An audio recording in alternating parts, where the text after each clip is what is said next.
Good morning, everyone, and thanks very much for joining us this morning. I'm Derek Hogg, one of the partners in the housing team, and I'm joined today by Michael Leslie, who's a director of Chatham Financial and part of the global real estate team specialising in social housing.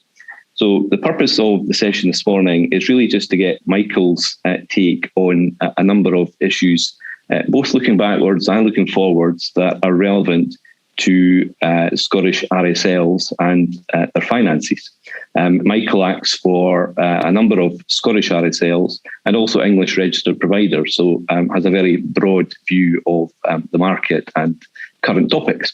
So, Michael, welcome to you. I wonder if you could just start really by getting your take on the year past, obviously an extraordinary year in many ways, but just what you're seeing from your perspective as a funding advisor to housing associations. Sure, thank you. And good morning, Derek. Good morning to all the attendees.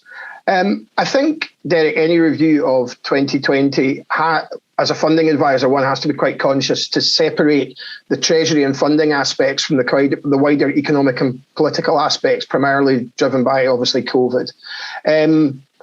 Clearly, COVID has caused a number of significant operational challenges for all organisations, including RSLs, in terms of their expenditure programmes, their budgeting, their cash flow, their utilisation of existing facilities. But actually, the kind of strange dynamic that's going on in the market is it has remained quite a benign Treasury environment.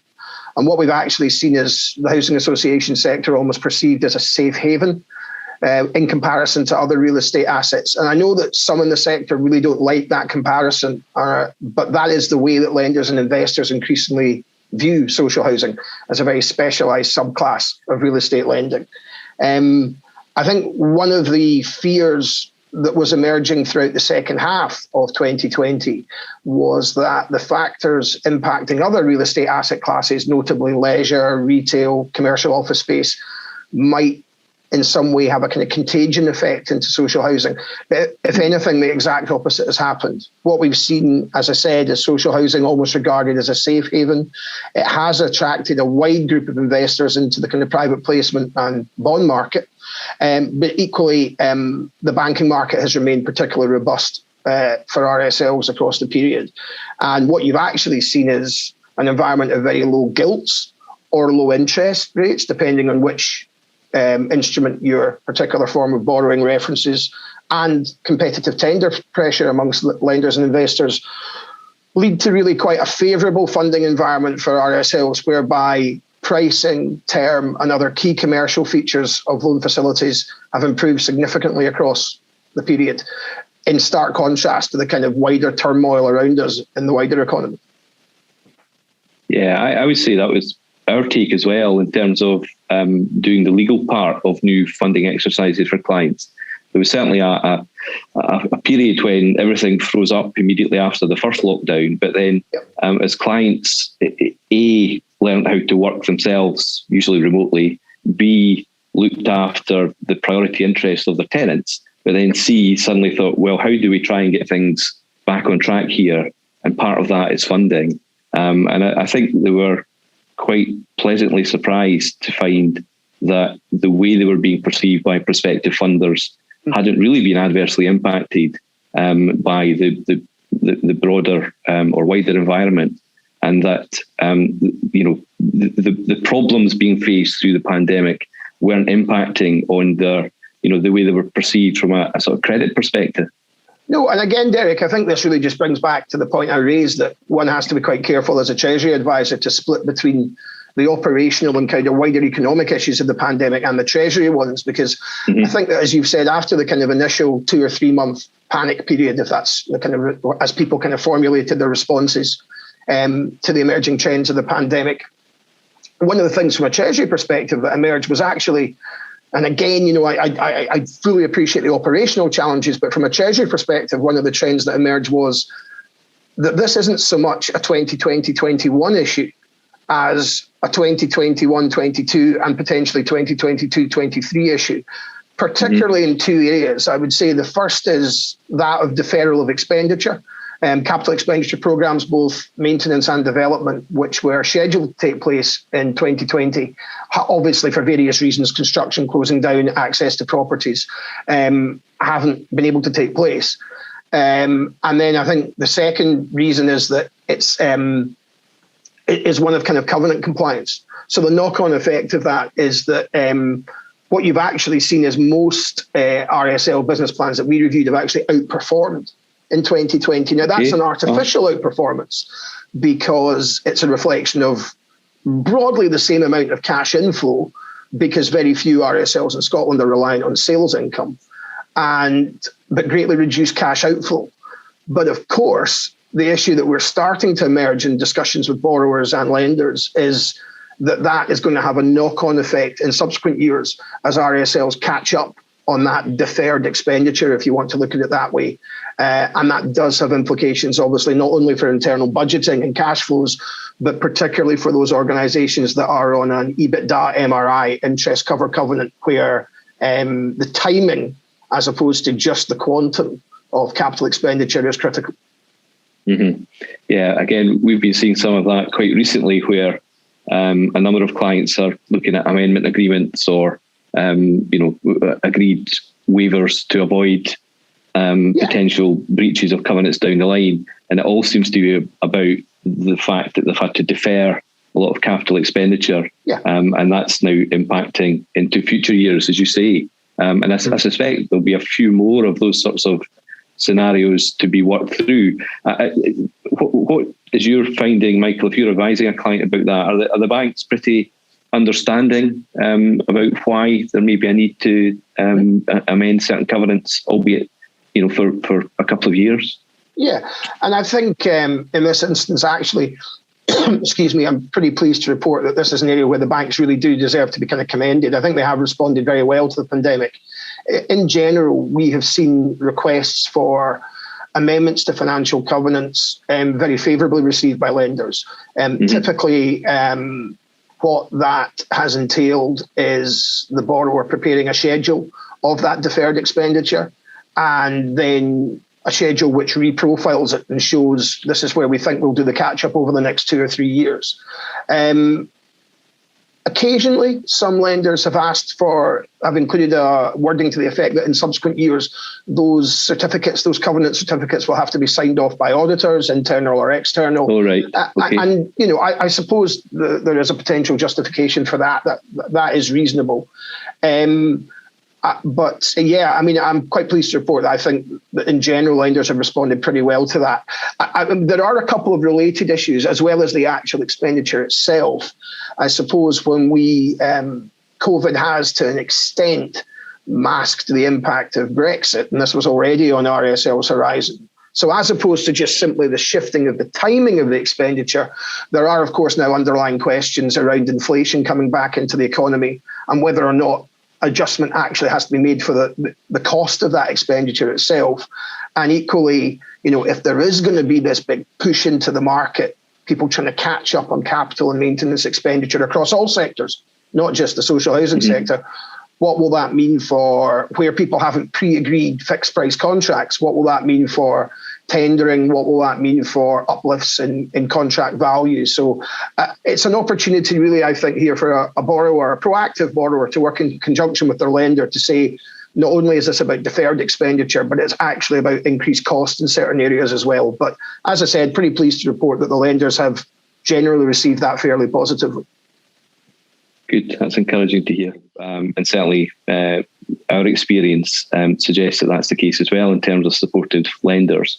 And obviously, those RSLs with active development programs, once things unfroze and they started to think about getting back on site and so on, there's obviously a need for new money to support that development program.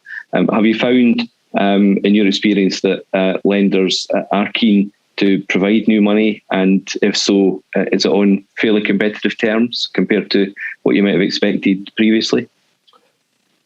Well, I think if I can maybe take that question in two parts, Derek. I mean, I think the first and probably of most relevance to the audience today is going to be the issue of bank lending. And actually, as I said, there were a couple of, again, I mean, this is not meant as a criticism. I think quite understandably, there was a bit of a hiatus in kind of March, April of last year, while the banks assessed potentially where the pandemic might take them. You also, of course, had guidance coming out from regulators around issues such as stress testing and people formulating their responses, which meant that business plans were maybe up in the air a little more than normal. You also had the deferral of certain regulatory returns, such as the annual assurance statement. So there was a bit of turmoil in the air in terms of going out and presenting a business plan to a lender and saying, here is my justification for requiring new money. I think, as I said earlier in the piece, though, that the very interesting thing that hasn't happened, what we did have a real concern, indeed, we published a couple of pieces on this last year, was that the issues that were emerging in hospitality, in hotel groups, leisure, major retailers, where we were basically going to lenders and maybe being only able to secure covenant waivers a quarter at a time, such was the level of volatility and uncertainty. That level of contagion didn't hit the social housing sector. And it's really kind of demonstrated, I guess, the robustness of the sector as a credit, driven primarily by its cash flows. So what the response actually was after that initial hiatus, you ended up with quite a favourable position really for lenders across the piece. And that really manifested itself, I think, in two key areas. The first was that the term of facilities available to borrowers moved out really for the first time since the financial crisis. And we're now in a situation where there are a number of lenders out there prepared to look at 10-year money on a fully revolving basis in some cases. The second thing, I think, was that this perception of the sector as a safe haven led more lenders to come into the market and led those lenders that were already in it to quite aggressively target the market. And what we have seen in the second trend is really a fairly marked move downward in pricing, which is obviously not what one would associate with a period of volatility. So the sector has definitely benefited from that. I suppose, casting a slightly negative eye on going forward, you are starting to hear, whilst the competitive tender market, and we're currently running a number of fundraising processes which are, touch wood, going very well in terms of competitive appetite from banks. The questions that are starting to be posed are around issues such as, well, what does the wider economic outlook look like now for your business plan in areas such as capital grant, government spending, both in terms of grants and spending in terms of the social security budget, that sort of thing, and how might that impact cash flows going forward? And you are starting to see a bit more robust challenges maybe from credit committees. But in general, it's been quite pleasing, the response of lenders to the sector. I suppose the second piece, though, when we talk about lending to the sector that is worth picking up is that of institutional money. And you have, whilst the volume of debt issuance was significant really throughout the UK, really people there taking advantage again of very low gilts and competitive tendering pressure amongst investors, you did see quite a significant drop-off in kind of private placement activity and institutional lending to the sector in Scotland. Now, there may be a number of reasons for that, which will probably come out in the fullness of time. It may well be that borrowers deferred their expenditure programme because of COVID. It may be that people looked for more flexible funding structures with longer availability, drawdown periods. It may simply be that boards took the opinion, not now. Let's wait for the volatility to settle down and we'll come back to the market later. But one of the trends across the lending market in Scotland for RSLs has been, if you like, the increasing emergence of bank debt, whereas over the past few years, we've obviously noticed a fairly marked increase in the proportion of lending that was coming from the capital markets. Yeah, again, that would reflect our experience, Michael. I mean, I think for 2 or 3 years, we were very busy doing private placement transactions for those RSLs that needed new money.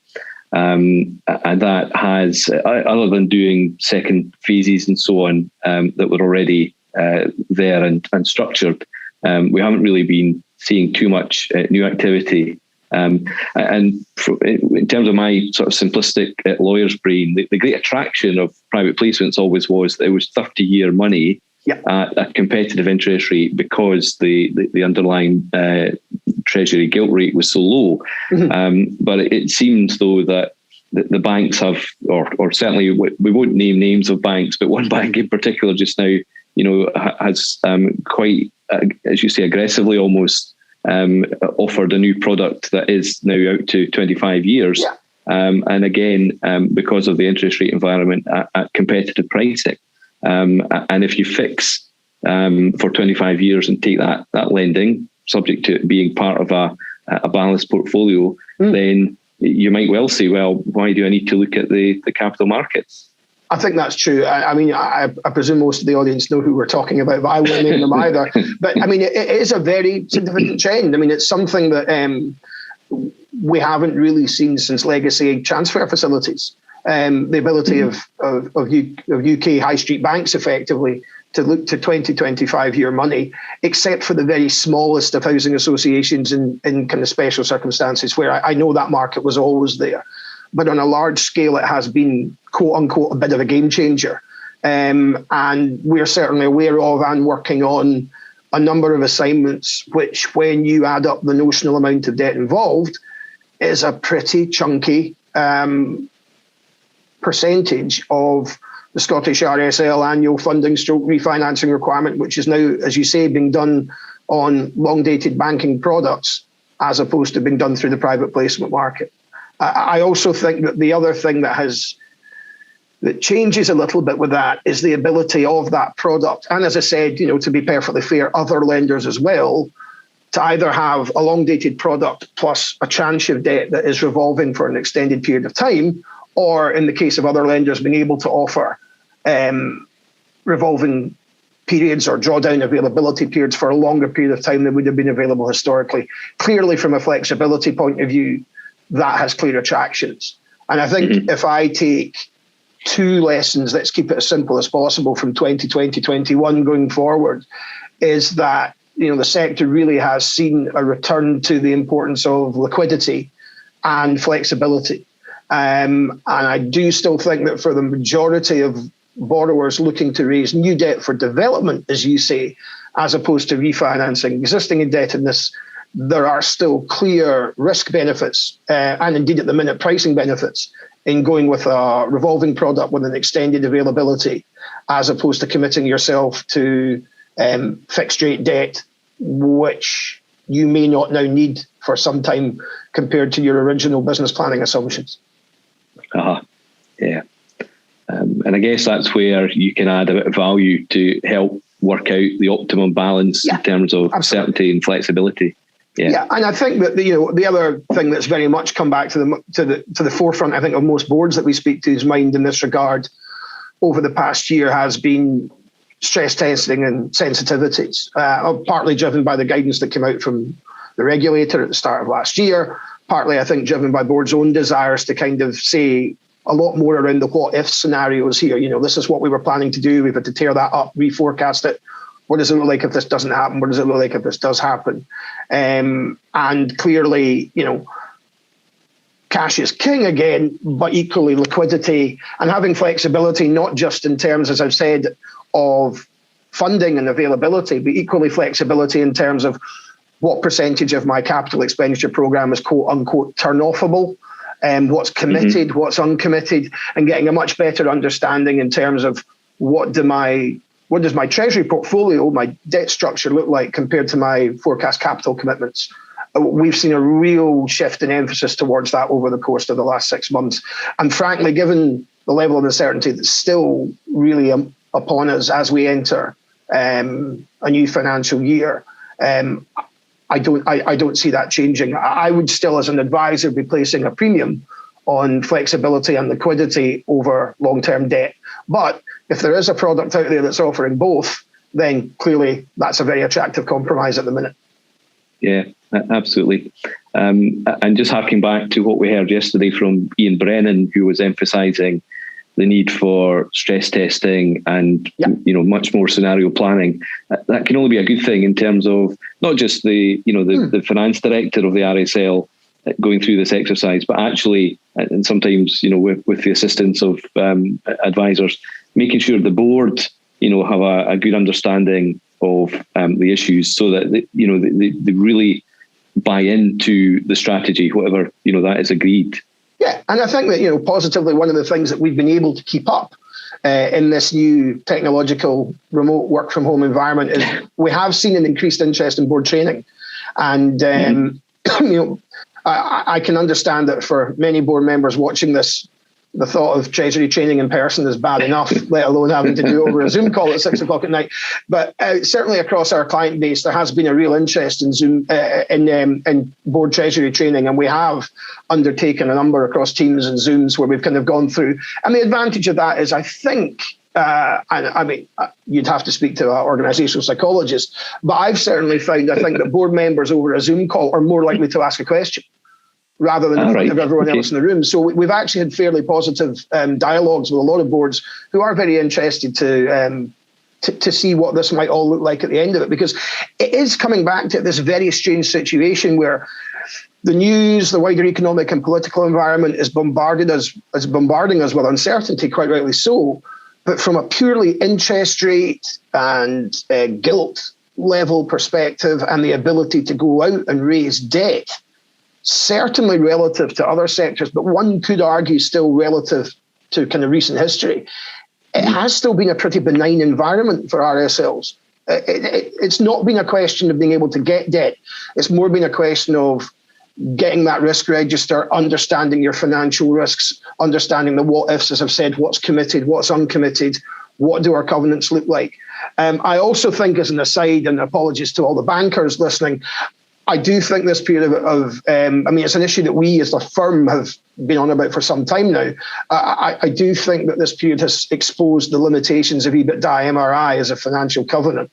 And as I said, I think the message I would ask anyone watching this to take away is that the deferral on the scale of expenditure that we've seen from 2020-21 into future financial years has really emphasised this point, that it's not just about how much am I forecast to spend, but when am I forecast to spend it. Yeah. So coming back to your question, I think that one of the things that's coming under a lot greater scrutiny and stress testing is not just the how much, but the when. And we're seeing much more detailed forecasting of cash flows, both development and maintenance, which I know is something that the regulator is very keen that boards go down that road and have that properly documented in a suitable audit trail. So from that point of view, there may well be some kind of governance and forecasting benefits that have come out of the situation.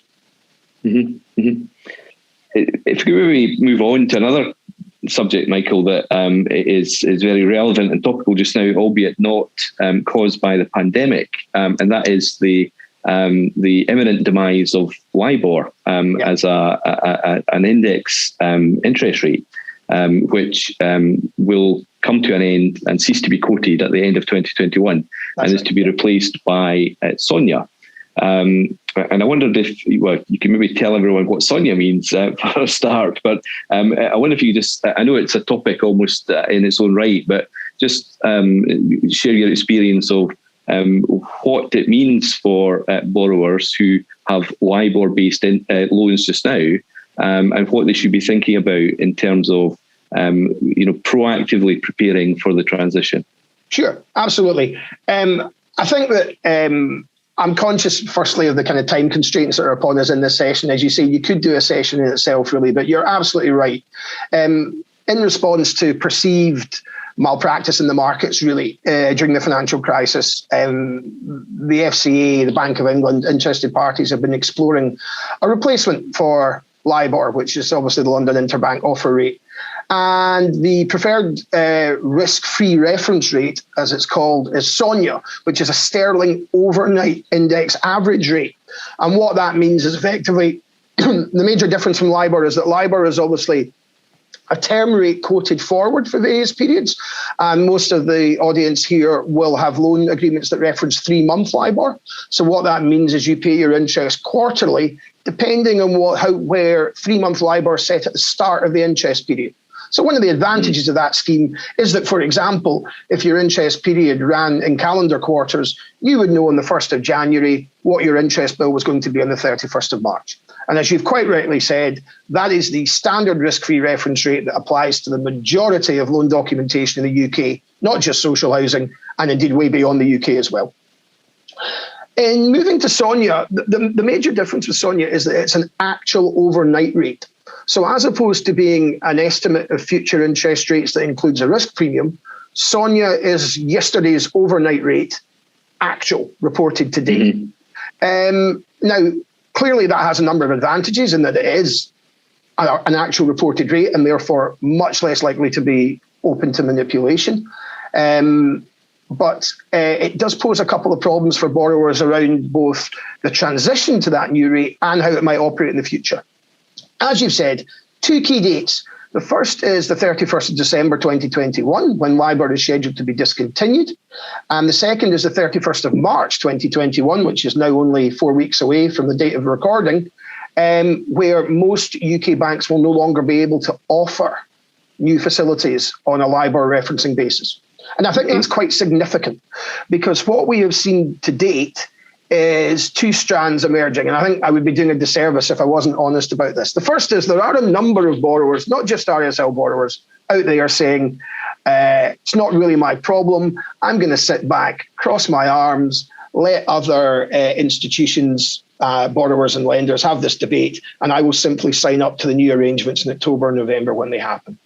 There are others who have been much more proactive about it. That has primarily been driven by either raising new funds, as we discussed earlier, the kind of volume of new debt, and the SONIA transition has been wrapped up in that process, or looking for these covenant amendments, looking for these waivers, looking to reprofile debt facilities. And again, as you are opening up a loan facility anyway, and forgive me, well, I hope for the sponsors will forgive me for saying this, but rather than paying two sets of legal fees and reopening a document twice in the space of 6 months, I'll just wrap this up and do it just now.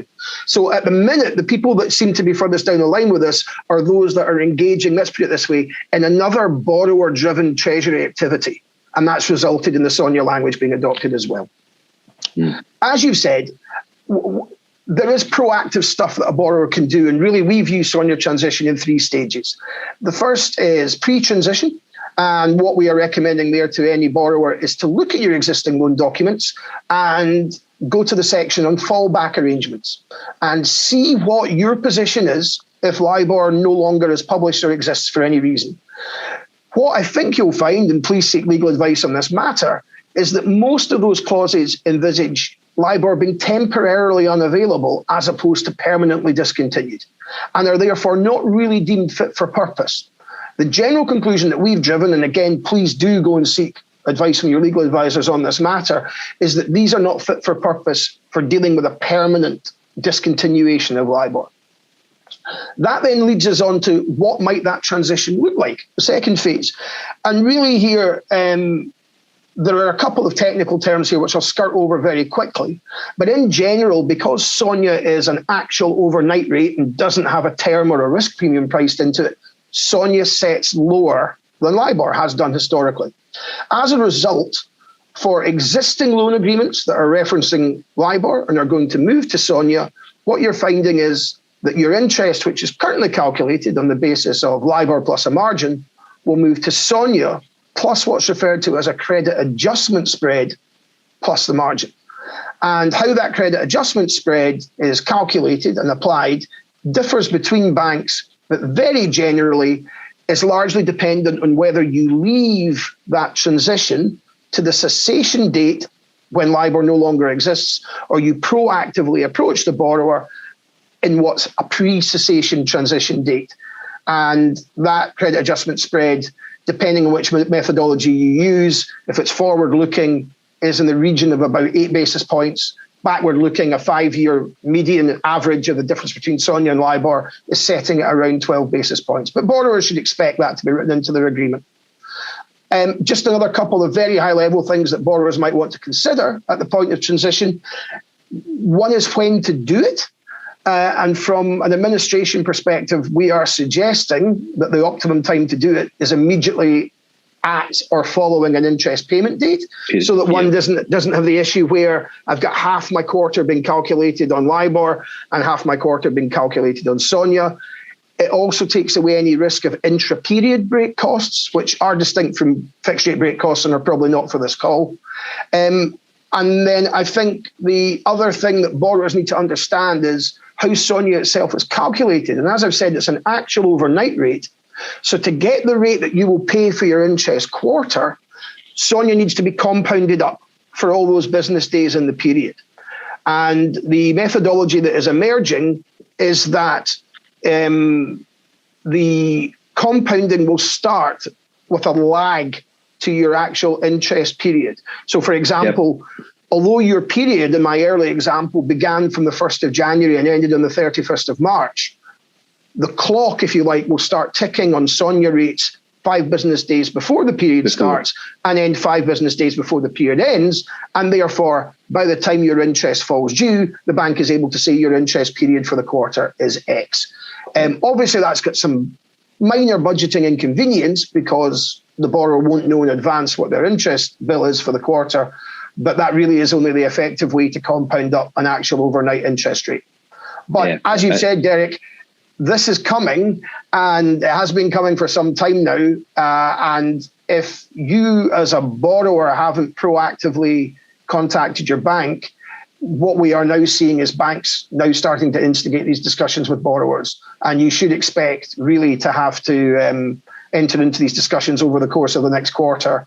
And where possible, we can see clear benefits in agreeing a pre-cessation transfer date in line with market standard practice, which your treasury advisor or lawyer will be able to advise you on, and addressing that issue rather than letting it run to cessation and potentially ending up on undesirable fallback language within an existing loan agreement. Yeah, again, that's our take as well, Michael, that you're better to do it on an informed, proactive basis rather than just say, it's not my problem. I mean, equally, you could argue it's not the bank's problem either. They're just having to deal with this. And I'd also read from commentators that as LIBOR gets down to its dying days, there may be greater volatility in the quotes to the extent that there are people still providing those quotes. And so, you might be a winner out of that. You might be a loser, but it could be a bit of a roller coaster. Yeah, I mean, I do think that, as I said, I would be looking at this in 3 phases. The first is, what is my current position? Where do I stand? The second is, at what point and under what methodology should I transfer? And then the third is, what do the changes mean for my existing loan agreement going forward? And I would just highlight 2 areas there. The first is, if you have a floor, which is not uncommon in your current loan agreement, you will have to make sure that what is currently a LIBOR floor is adjusted to take account of SONIA and the credit spread. And the second thing, which I think is very relevant for housing associations, RSLs, is the methodology that will be applied in the future to deal with the termination of existing fixed rate borrowing, which references LIBOR.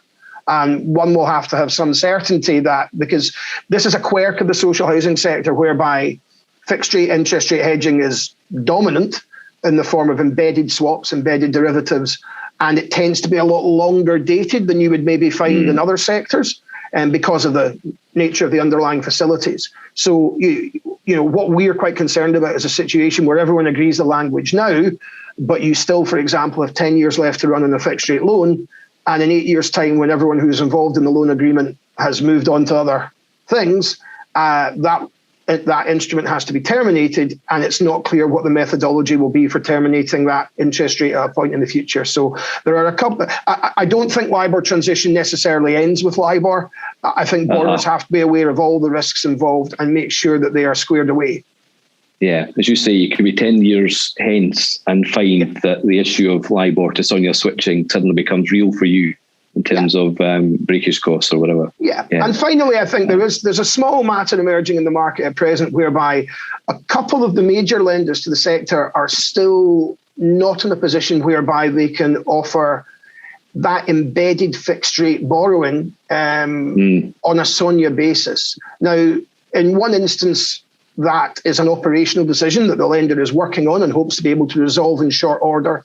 In another, it appears to be a policy decision that a bank may not be willing to offer that hedging going forward. Now, clearly, if that is the case, that has implications for how borrowers manage their interest rate risk going forward, and is just another piece of the jigsaw that would, again, I think, justify fairly early proactive engagement with your banks to establish, as I said, not only the rules for how do I move from LIBOR to SONIA this year, but what will the implications of that be from our loan agreement going forward. Yeah. Okay, Michael. Well, I'm conscious of time. We could probably talk about a number of other subjects as well, but is there any sort of any other just final comments or lessons that RSL should be mindful of or be looking to going forward? Well, I think in terms of final comments, I mean, it's clearly been an exceptional year. But as I said, funnily enough, an exceptional year in a relatively benign treasury environment for RSLs. I think the attention now moves to trends that are emerging in the wider economy and the treasury markets at present. What we have seen is quite a noticeable uptick in gilt rates, particularly at the long end of the gilt curve.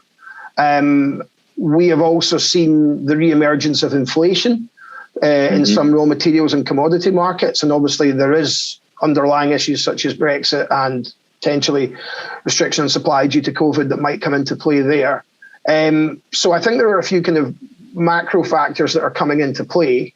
I think there is also clearly the underlying question of, do we face a period of retrenchment in government spending, and what does that look like for RSL business plans, both in terms of capital grant and in terms of potential future grants or maintenance grants for things like environmental expenditure as that comes to the fore. But really, I think the underlying message that COVID has presented to the sector is that flexibility is very important in your treasury arrangements. And whilst there are very sound treasury and risk arguments for having a significant amount of fixed rate borrowing, which is where the sector has been in the past, the sector is not one that speculates. Flexibility in terms of liquidity and availability of facilities, but not only just from the treasury perspective, but flexibility in terms of the operational business planning. As I've said, the development programme, when expenditure is scheduled, what can be turned on, what can be turned off. I think that really will be the lesson that the sector takes going forward, that there is not just from a treasury perspective, but an operational perspective, this has thrown a lot more volatility into business plans than was there prior to the crisis. Yeah, indeed. Okay, well, I think we'll wrap up there, Michael. Thank you very much for sharing your views. And just for viewers, we'd like you to join us on the lunchtime session today. Michael and myself will be there to answer questions. And also we'll be joined by Nick Pollard, the Finance Director from Link Group, who will bring his perspective from inside of an RSL. So once again, thank you very much, Michael. Pleasure.